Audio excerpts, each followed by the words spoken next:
Candy ফ্যালকনসের হয়ে LPL খেলতে আজ শ্রীলঙ্কা যাচ্ছেন শরীফুল। বিশ্বকাপে মাঠে নামতে না পারার আক্ষেপ মেটাতে চান লঙ্কান প্রিমিয়ার লিগে। এবং দেশে ফেরার অপেক্ষা বাড়ল চ্যাম্পিয়ন ভারতের। বেরিলের প্রভাব মুক্ত না হওয়ায় পেছালো ফ্লাইট।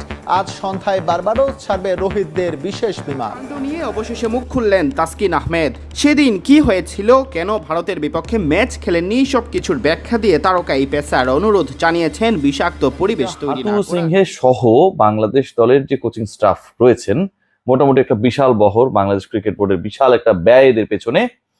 সেই পার্টিকুলার কোচিং স্টাফের সবাইকে সরানোর ব্যাপারে বা এদেরকে স্থলাভিষিক্ত করার ব্যাপারে বাংলাদেশ ক্রিকেট বোর্ড স্ট্রিক্টলি চিন্তা করছে। আসসালামু আলাইকুম সুপ্রিয় দর্শক বন্ধুরা, অবশেষে এবারে টি-20 বিশ্বকাপের পর এই প্রথম মুখ খুললেন শরীফুল। দর্শক বন্ধুরা, এবারে টি-20 বিশ্বকাপে তাকে একটি ম্যাচও খেলায়নি টিম ম্যানেজমেন্ট, আর এ নিয়ে এবার আক্ষেপ প্রকাশ করলেন শরীফুল ইসলাম। দর্শক বন্ধুরা, অন্যদিকে গতকাল বাংলাদেশ ক্রিকেট বোর্ডের বোর্ড সভার পর থেকে বাংলাদেশের সাধারণ মানুষ এবং সেই সাথে ক্রিকেট প্রেমীরা অনেক রকম সমালোচনা করে যাচ্ছে। দর্শক বন্ধুরা, তবে কি বিসিবি গতকালকের মিটিং কিসের জন্য করেছে, যেখানে কোনো সঠিক সমাধান করতে পারেনি? দর্শক বন্ধুরা, এবার সেই সকল বিষয়গুলোকে কেন্দ্র করে এবং সেই সাথে শেষ পর্যন্ত কোচ হাতুরু এবং সেই সাথে বাংলাদেশের বেশ কিছু কোচিং প্যানেলে রদল বদল হতে চলেছে। এবার সেই সকল বিষয়গুলোকে কেন্দ্র করে রিয়াসত আজম ভাই বেশ কিছু চমৎকার তথ্য দিয়েছেন। দর্শক বন্ধুরা, সেই সাথে কোচ চান্দিকা হাতুরু সিংহের সাথে আর কোনো চুক্তি করছেই না বিসিবি। সেই সাথে তাকে যত দ্রুত বিদায় দেওয়ার জন্য এবার কিছুটা হলে প্ল্যান করছে বিসিবি। তো দর্শক বন্ধুরা, এবার সেই সকল বিষয়গুলোকে কেন্দ্র করে আপনাদের মাঝে অত্যন্ত চমৎকার কিছু তথ্য তুলে ধরেছি। তো দর্শক বন্ধুরা, চলুন আমরা সেই সকল তথ্যগুলো পরিপূর্ণ জেনে নেই। অবশ্যই ধৈর্য সহকারে পুরো ভিডিওটি দেখবেন, তাহলে এই সকল বিষয়গুলো পরিপূর্ণ বুঝতে পারবেন। কাণ্ড নিয়ে অবশেষে মুখ খুললেন তাসকিন আহমেদ। সেদিন কি হয়েছিল, কেন ভারতের বিপক্ষে ম্যাচ খেলেননি, সবকিছুর ব্যাখ্যা দিয়ে তারকা এই পেসার অনুরোধ জানিয়েছেন বিষাক্ত পরিবেশ তৈরি না করার।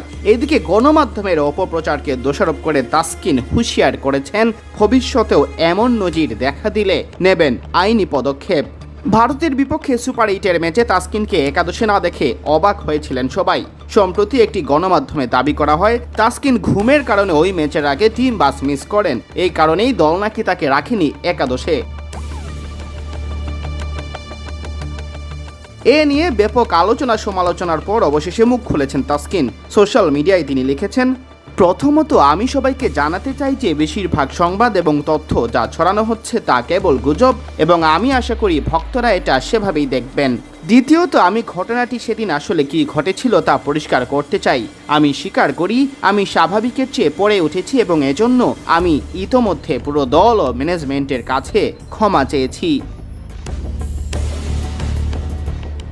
তাসকিন চতুর্থদের কাছে ও দলের কাছে ক্ষমা চেয়েছেন, সে কথাও জানা গেছে আগেই। তা সত্ত্বেও তাসকিনের ঘুমকাণ্ড ঘিরে নানারকম চাঞ্চল্যকর তথ্য প্রকাশ করেছে কিছু গণমাধ্যম। তাদের প্রতি বিরক্তি প্রকাশ করে এই পেসার লিখেছেন, আমি সকাল 8:37-এ উঠেছিলাম, 8:43-এ লবিতে গিয়েছিলাম এবং আমার রাইড প্রস্তুত হওয়ার সাথে সাথে সকাল 9টায় হোটেল ছেড়েছি। আমি সকাল 9:40-এ স্টেডিয়ামে প্রবেশ করেছি। ম্যাচ টসের 20 মিনিট আগে সকাল 10টায়। আমরা সকাল 10:15টায় জাতীয় সঙ্গীত গেয়েছিলাম এবং ম্যাচটি সকাল 10:30টায় শুরু হয়েছিল। এটি খুবই দুর্ভাগ্যজনক যে এই তথাকথিত ক্রীড়া সাংবাদিকরা গুজবের ভিত্তিতে খবর প্রচার করছে এবং যাচাই না করে আমার ভাবমূর্তি ক্ষুণ্ণ করার চেষ্টা করছে। নিজের নিবেদন নিয়ে প্রশ্ন ওঠায় হতাশ তাসকিন আরও লিখেছেন, যারা আমাকে চেনেন তারা জানেন আমি আমাদের দেশকে কতটা ভালোবাসি এবং বাংলাদেশকে প্রতিনিধিত্ব করার জন্য কতটা নিবেদিত, উৎসাহী এবং গর্বিত। আমি জানি আমি সময় মতো টিম বাসে না ওঠায় একটি অনিচ্ছাকৃত ভুল করেছি, কিন্তু আমি টসের আগেই স্টেডিয়ামে ছিলাম। আমার চূড়ান্ত দলে নির্বাচিত না হওয়াটা টিম ম্যানেজমেন্টের সিদ্ধান্ত ছিল, যা সঠিক টিম কম্বিনেশন পাওয়ার সাথে সম্পর্কিত, এবং এটি আমার টিম বাসে না ওঠার ব্যর্থতার সাথে সম্পর্কিত ছিল না। বিষাক্ত পরিবেশ তৈরি না করার আহ্বান জানিয়ে তাসকিন ভবিষ্যতে এমন অপপ্রচারের পুনরাবৃত্তি হলে আইনি পদক্ষেপ নেওয়ার হুঁশিয়ারিও দিয়েছেন। আমি আশা করি মিডিয়া এবং ক্রীড়া সাংবাদিকরা মিথ্যা গল্প লেখার আগে আরও সতর্কতা অবলম্বন করবেন এবং একটি বিষাক্ত পরিবেশ তৈরি করবেন না। এটি কেবল আমাদের খেলোয়াড়দের ক্ষতি করে না, বরং আমাদের দেশের সামগ্রিক চিত্রকে ক্ষুণ্ণ করে। আমি বিশ্বাস করি আমরা সবাই সৎ এবং পেশাদার সাংবাদিকতা আশা করি, যাতে জাতি হিসেবে এগিয়ে যেতে পারে। ভবিষ্যতে আমি আইনিভাবে এই ধরনের বিষয়ে ব্যবস্থা গ্রহণ করব, যাতে কেউ আমরা ক্রীড়াবিদ বা মানুষ হিসেবে আমার সুনাম বা অক্ষুণ্ণতা ক্ষুণ্ণ করার চেষ্টা। ক্রিকেটের হিস্ট্রি বিনির্মাণের ক্ষেত্রে, সমৃদ্ধ করার ক্ষেত্রে ইনফ্যাক্ট বড় রোল, বিশাল ভূমিকা পালন করেছেন গেল প্রায় 1.5 দশক থেকে। সেই দুই ক্রিকেটারের ক্যারিয়ারের গ্রাফটা কোথায় গিয়ে থামবে সেই ব্যাপারে মোটামুটি Bangladesh cricket board they are in a decision.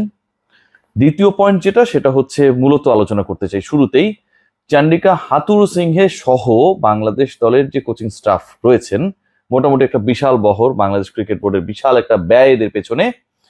সেই পার্টিকুলার কোচিং স্টাফের সবাইকে সরানোর ব্যাপারে বা এদেরকে স্থলাভিষিক্ত করার ব্যাপারে বাংলাদেশ ক্রিকেট বোর্ড স্ট্রিক্টলি চিন্তা করছে, সিরিয়াসলি চিন্তা করছে।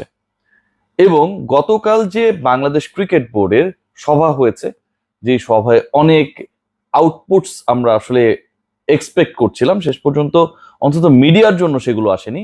অনেক ডিসকাশন হয়েছে, নাজমুল হাসান পাপন বিসিবি প্রেসিডেন্ট, ক্রীড়ামন্ত্রী, তিনি অনেক কিছুই আসলে ডিসক্লোজ করতে চান নাই।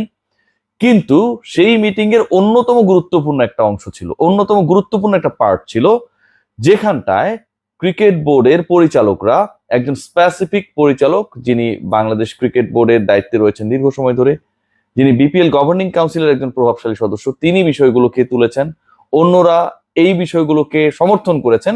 এবং যেখানটায় বাংলাদেশ ক্রিকেট দল এবং বাংলাদেশের মানুষের ইমোশন নিয়ে, ক্রিকেট বোর্ডের অ্যাম্বিশন নিয়ে এবং একই সাথে পুরো ক্রিকেট কাঠামো নিয়ে একটা ফাজলামির পর্যায়ে নিয়ে গেছেন হেড কোচ চান্ডিকা হাথুরুসিংহে এবং তার সাথে যারা রয়েছেন, প্রত্যেকের ব্যাপারে বিষোদকর করা হয়।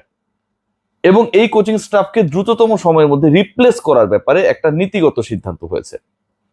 নাজমুল হাসান পাপন খুব ডিটেইলস কোনো কিছু বলেন নাই, তবে একটা প্রশ্নের জবাবে তিনি যেটা বলেছেন যে হাথুরুর মেয়াদ রয়েছে নেক্সট ইয়ারে ফেব্রুয়ারি পর্যন্ত এবং এটা আর বাড়ছে না। এটা আর বাড়ছে না মানে এই না যে হাথুরুর মেয়াদ কমে আসবে না।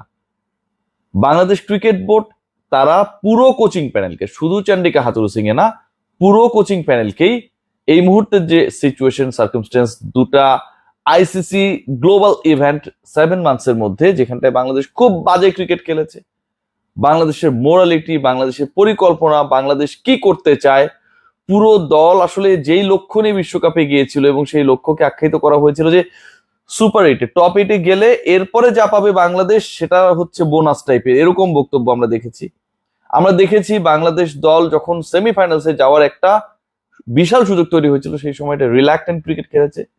প্রশ্নবিদ্ধ ব্যাখ্যা ক্যাপ্টেন দিয়েছেন, যে দোষটা পুরোপুরি ক্যাপ্টেনের ঘাড়ে পৌঁছেছে, কিন্তু পুরো ডিসিশন মেক করেছে কোচিং স্টাফের সদস্যরা।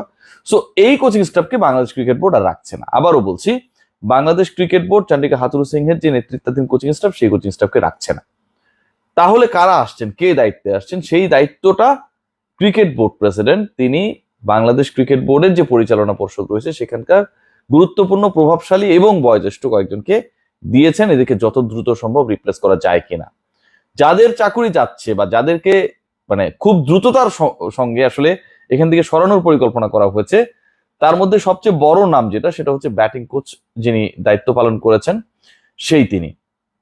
ব্যাটিং কোচের যে ভূমিকা, বারমুডা থেকে আমরা যে ব্যাটিং কোচকে নিয়ে এসেছি এবং তার যে বিতর্কিত রোল, সেটা কিন্তু আসলে লিটন, শান্ত, সৌম্য, তানজিদ তামিম সবার পারফরমেন্সে কিন্তু আমরা সেই ব্যাপারটা কম বেশি দেখতে পেয়েছি। এবং এই পারফরমেন্সটা এত বেশি ডিবেটেবল ছিল, নাজমুল হাসান পাপন তার বক্তব্যে বারবার ক্লিয়ার করার চেষ্টা করেছেন যে এদের প্রতি অনেক আস্থা ছিল কিন্তু তারা খেলতে পারেননি। সো ডেভিড হ্যাম্পের চাকরি যাচ্ছে। আপনারা হয়তো পুরো ভিডিওটি দেখে এবং সেই সাথে এই সকল আলোচনাগুলো শুনে অবশ্যই বুঝতে পেরেছেন, অবশেষে এবারে টি-20 বিশ্বকাপের নানা আলোচনা এবং টি-20 বিশ্বকাপে বাংলাদেশ ক্রিকেট টিমকে নিয়ে নানা আলোচনা এবং সমালোচনার পাহাড় জন্ম দিয়েছিল। এবং সেই সাথে বাংলাদেশ ক্রিকেট বোর্ডের কী ভূমিকা রয়েছে, সেই ভূমিকাকে কেন্দ্র করে অনেক অপেক্ষা ছিল। কিন্তু গতকাল বাংলাদেশ ক্রিকেট বোর্ড যেই বার্তা দিয়েছে, এতে স্পষ্ট বোঝা যাচ্ছে বিসিবি মহা খুশি হয়ে পড়েছে এমন পারফরমেন্সকে ঘিরে।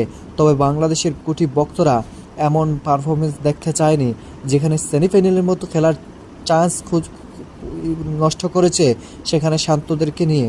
এভাবে আর কতদিন চলবে? তো দর্শক বন্ধুরা, আপনারা পুরো ভিডিও দেখে এবং সেই সাথে রিয়াজ হতাজম ভাইয়ের এই সকল আলোচনাগুলো শুনে আপনারা কি বুঝতে পেরেছেন? তবে কি শেষ পর্যন্ত কোচিং প্যানেলে কঠিন কোনো রদল বদল দিবে বিসিবি, নাকি এভাবেই চালিয়ে যাবে? তো দর্শক বন্ধুরা, অবশ্যই দর্শক সকল পুরো ভিডিও দেখার জন্য আপনাদের সকলকে সুস্বাগতম। ভালো থাকুন, সুস্থ থাকুন।